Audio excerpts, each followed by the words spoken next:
Bismillahirrahmanirrahim. Assalamualaikum warahmatullahi wabarakatuh. Selamat pagi anak-anak. Mudah-mudahan kalian hari ini dalam keadaan sehat walafiat. Amin. Oke, pada pertemuan kali ini Bapak akan membahas tentang gangguan pada sistem gerak. Gangguan sistem gerak yang pertama yaitu lordosis. Lordosis itu cirinya punggung bawah melengkung ke dalam. Seperti ini.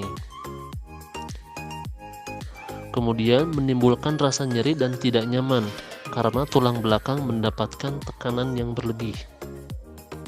Nah, penyebabnya adalah osteoporosis dan obesitas.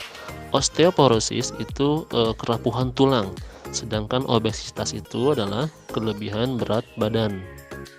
Nah, ini adalah gambar orang normal, tulang punggungnya lurus seperti ini, tegak. Kemudian kalau yang lordosis itu bagian bawah, punggung bawahnya melengkung ke dalam gitu ya. Jadi seperti ini bentuknya. Untuk pengobatan itu dengan cara terapi fisik. Sedangkan pencegahannya dengan cara program berat badan ideal, kemudian mengkonsumsi makanan yang mengandung kalsium secara teratur. Selanjutnya kifosis. Kifosis cirinya adalah punggung melengkung ke depan. Nah, salah satu penyebabnya yaitu bersandar di kursi dengan posisi yang terlalu membungkuk atau akibat membawa tas yang terlalu berat. Nah, ini postur tubuh atau bentuk tubuh yang normal ya, tulang punggung normal seperti ini, tegak. Nah, kalau yang kifosis bentuknya seperti ini, membungkuk gitu ya. Untuk pengobatannya itu dengan cara pemberian obat paracetamol, penopang tulang, dan bedah ya. Kemudian pencegahannya dengan cara aerobik, duduk dengan posisi tegak, kemudian tidak membawa beban dalam tas terlalu berat. Kemudian skoliosis, cirinya yaitu lengkungan di samping tulang belakang dan membentuk huruf S. Skoliosis ini bisa mengakibatkan kelumpuhan. Nah, penyebab skoliosis itu beragam.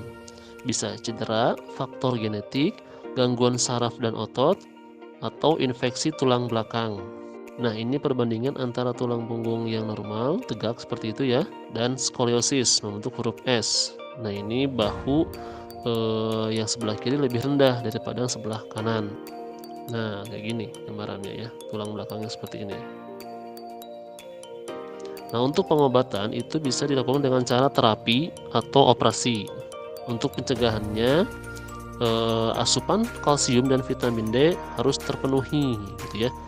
Nah, asupan kalsium itu bisa dari daging gitu ya, atau dari susu. Berikutnya osteoporosis. Osteoporosis yaitu kondisi ketika tulang menjadi lemah dan rapuh. Nah, ini biasanya terjadi pada lansia, pada nenek-nenek atau kakek-kakek gitu ya. Nah, penyebabnya itu beragam juga. Bisa dari kekurangan kalsium atau kecepatan pembentukan tulang baru itu lebih lambat daripada pembuangan jaringan tulang lama. Untuk pengobatannya itu bisa diberikan kalsium dan suplemen vitamin D atau bisfosfomat dan strontium renalate, kemudian pemberian hormon. Untuk pencegahannya, asupan kalsium dan vitamin D harus tercukupi, kemudian olahraga yang teratur. Kemudian gangguan sistem gerak lainnya, yaitu fraktura. Fraktura itu ditandai dengan patah seluruhnya atau sebagian, seperti tampak pada gambar di samping. Nah, ini patah tulang sebagian dan yang ini patah tulang seluruhnya gitu ya. Nah, penyebabnya itu bisa jadi karena osteoporosis atau kecelakaan.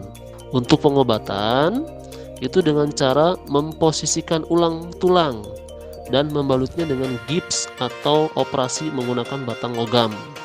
Nah, untuk pencegahannya, mengkonsumsi makanan yang mengandung kalsium secara teratur dan hati-hati dalam beraktivitas yang dapat menyebabkan patah tulang. Nah, ini gambar jenis-jenis patah tulang.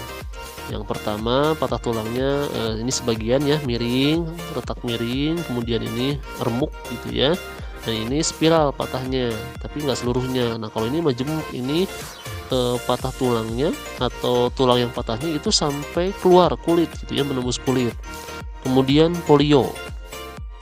Nah polio ini adalah salah satu gangguan pada sistem gerak yang disebabkan oleh virus. Nah virus ini dapat menyebabkan kelumpuhan gitu ya. Nah penyebabnya ya virus polio. Nah polio ini penyakit penular, itu ditularkan bisa melalui air, makanan yang terkontaminasi, atau kontak dengan orang yang terinfeksi. Nah ini pengobatannya bisa dengan istirahat, mengkonsumsi obat pereda nyeri, antibiotik, atau pelemas otot. Pencegahannya dengan cara vaksin polio. Lalu gangguan sistem gerak lainnya adalah nyeri otot. Nah nyeri otot ini merupakan rasa kaku, kram, tertarik, berat, atau lemah pada otot. Penyebabnya itu bisa jadi karena mengangkat beban yang berat, duduk yang terlalu lama, kemudian olahraga yang berat, dan yang lainnya. Dalam pengobatannya itu bisa menggunakan salep gitu ya. Kemudian minum obat pereda nyeri atau dipijat. Nah, untuk pencegahannya itu kurangi aktivitas yang terlalu berat. Yang terakhir, gangguan pada sistem gerak adalah gout. Gout ini adalah nyeri dan peradangan pada sendi. Kemudian gejala gout ini berupa sakit parah, kemerahan, dan bengkak pada sendi, biasanya pada jempol kaki. Nah, ini penyebabnya adalah terlalu banyak asam urat yang mengkristal dan menumpuk pada sendi. Nah asam urat ini terdapat pada jeroan ya, jeroan hewan, kemudian daging merah, atau minuman yang mengandung alkohol. Nah bagaimana pengobatan dan pencegahannya? Untuk pengobatan, mengkonsumsi obat kolsisin dengan resep dokter. Dan untuk pencegahannya, olahraga teratur, batasi mengkonsumsi makanan jeroan hewan, daging sapi atau domba, hindari minuman yang mengandung alkohol. Oke anak-anak, itu saja penjelasan singkat tentang gangguan pada sistem gerak. Mudah-mudahan kalian bisa memahaminya. Dan untuk evaluasi sistem gerak pada benda dan manusia, link soalnya akan Bapak bagikan di WA Group. Untuk tugas, seperti yang sudah Bapak sampaikan pada pertemuan sebelumnya, kalian membuat sebuah video yang di dalamnya menunjukkan bahwa kalian sedang makan makanan yang bergizi dalam rangka menjaga kesehatan sistem gerak. Atau membuat sebuah video yang menunjukkan bahwa kalian sedang berolahraga, dimulai dari pemanasan, jalan kaki, jogging, dan lari. Terima kasih. Wassalamualaikum warahmatullahi wabarakatuh.